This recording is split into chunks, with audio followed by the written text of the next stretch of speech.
In this video, I'm going to discuss certain ethical issues as they relate to live organ donations.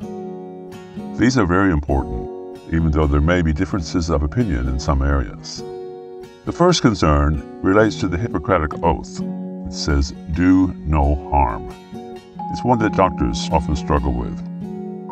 Most doctors have taken what is called the Hippocratic Oath before they started to practice.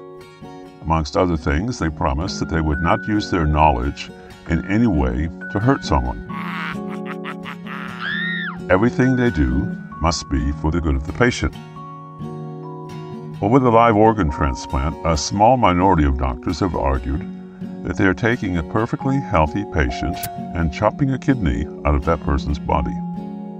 Even if the patient's remaining kidney is able to perform the function of two kidneys soon after the operation, for a time it will be functioning slightly below normal, and the donor will not have that second kidney to fall back on if the remaining kidney is damaged through trauma, such as a car accident.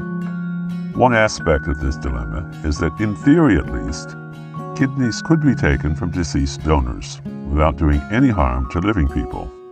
The problem, however, is that there are nowhere near enough deceased donor organs to meet the need, largely because the chances of a potential donor dying under circumstances where they could immediately be put on life support is very small. The answer to this dilemma comes when we make a comparison between what happens in relationship between the healthy donor and the deceased recipient and what happens within the same body when a surgeon operates. Surgeons often damage perfectly healthy tissue when operating.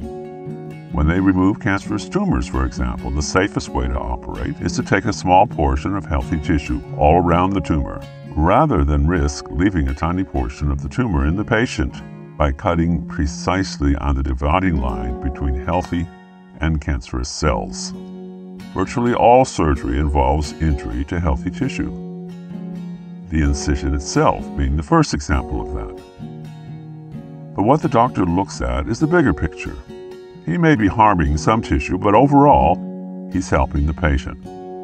Much the same is true of medications, which almost all carry some risk or side effects.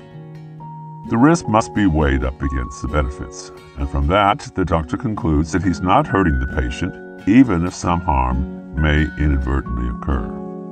And so, a small injury to the donor, that is, the loss of a healthy kidney, which ends up saving the life of the recipient, has largely been accepted as being consistent with good medical practice.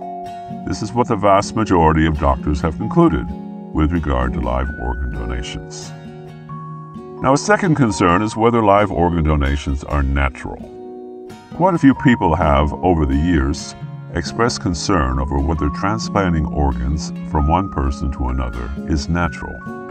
The whole idea of organ transplants is relatively new in human history, and it's radically different to how certain ailments were treated before modern medicine came along. But to be fair, the search for what is natural is one that has led to almost as many disagreements as there are people who seek only natural cures. This is true of concerns about various medicines, about vaccinations, indeed about processed foods, even birth control. We could go so far as to say that plastics, bitumen roads, sewer pipes, and skyscrapers are not natural as well.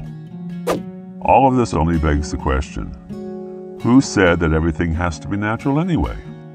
Perhaps the most difficult transplant for the public to have accepted in recent times was that of hearts, mainly because the word heart is often used in reference to one's personality or spiritual essence. In fact, what most people are referring to when they talk about their heart in this way is their brain. Certainly, if it ever became possible to transplant a brain from one person to another, then I doubt that there would be very many people who would argue in support of it. The whole idea is unthinkable, given that our memory, our emotions, and self-image are all, as far as science can tell, contained within the brain. That is not the case with other organs. And most people have come to accept that it is worth carrying out transplants when it can be shown that they save lives. In the campaign for people to donate their organs after they die, most of the world's major religions have by now been shown to support such donations. However, the bottom line is that each person needs to settle this issue in their own minds.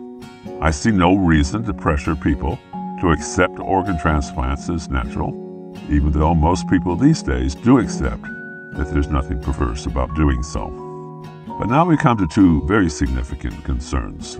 That is coercion and payment. These last two concerns are the real topic of this video because they are the ones that have been linked by innuendo with me and those friends of mine who have donated kidneys over the past 20 years. I would categorically deny that I have been guilty of either of these things, but I think it is best that I not overreact, and that I discuss things which could be seen as evidence that I support either coercion or payment for live organ donations. First, with regard to coercion, even by listening to this video, you are being influenced by me. I cannot help that, and I wouldn't stop it if I could. I do want people to consider the possibility that they could, relatively easily, achieve such a wonderful accomplishment as that of saving someone's life with relatively little risk or inconvenience. I say relatively because there is risk and there is inconvenience, but they are covered on another video in this series. What I would most like to emphasize, however, is that to my knowledge, not one of the people whom I have had any influence on has ever expressed regret for having donated a kidney. And surprisingly, this includes some people who have turned very bitterly against me personally on other grounds. They dislike me, but they have no regrets about having donated a kidney to help save a life.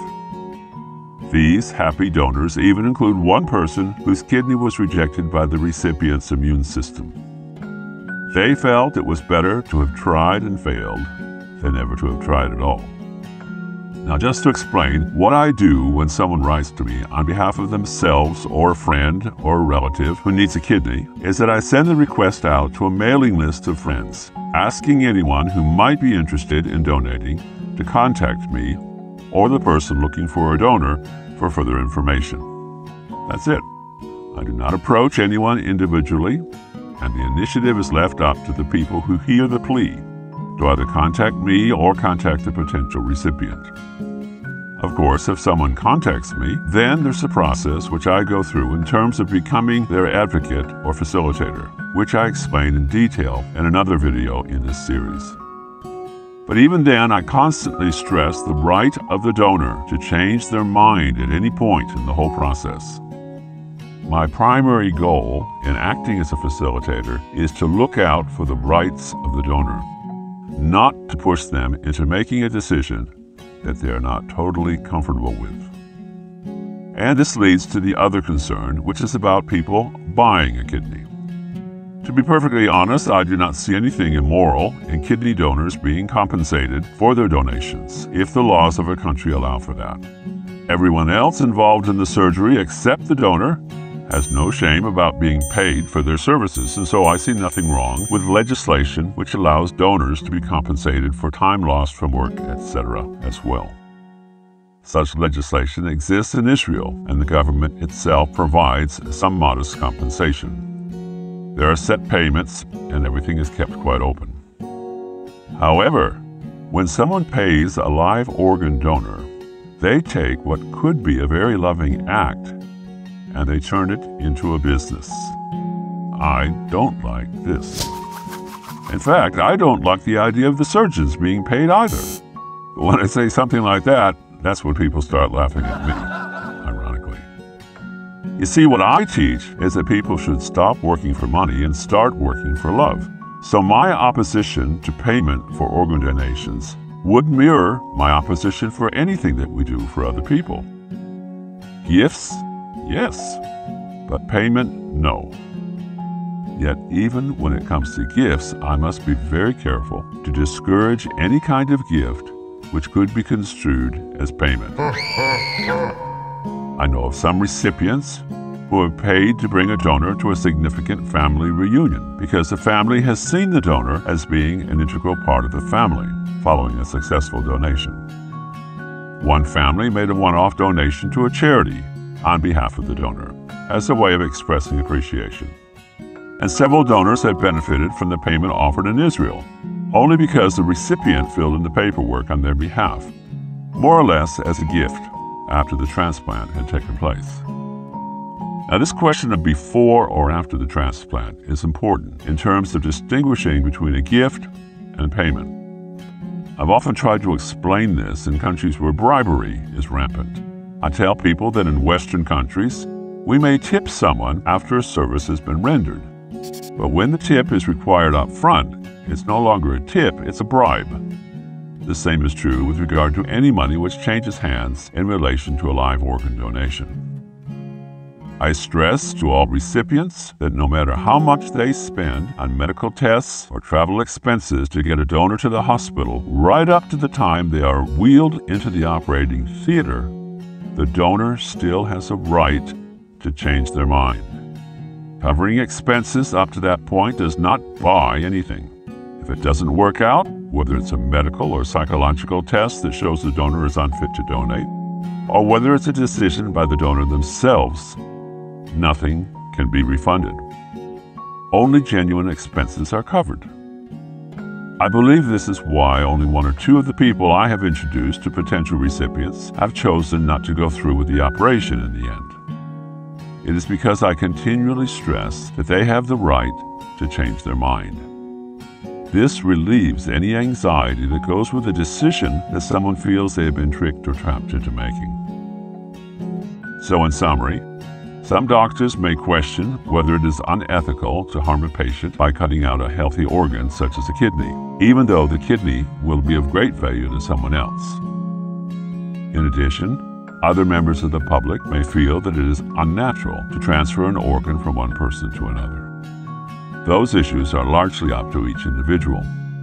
On the whole, however, the vast majority of people in the industrialized world today have come to accept organ transplants as being quite ethical and quite natural in themselves. But there are 2 other issues which must be seriously considered by anyone contemplating becoming a live organ donor. They are whether or not the donor has been pressured into doing what they plan to do, and whether or not they have been paid or have been promised payment if they donate. It is important that potential donors not feel obligated at any stage of the proceedings leading up to the surgery, and that is why the absence of pressure or payment is essential.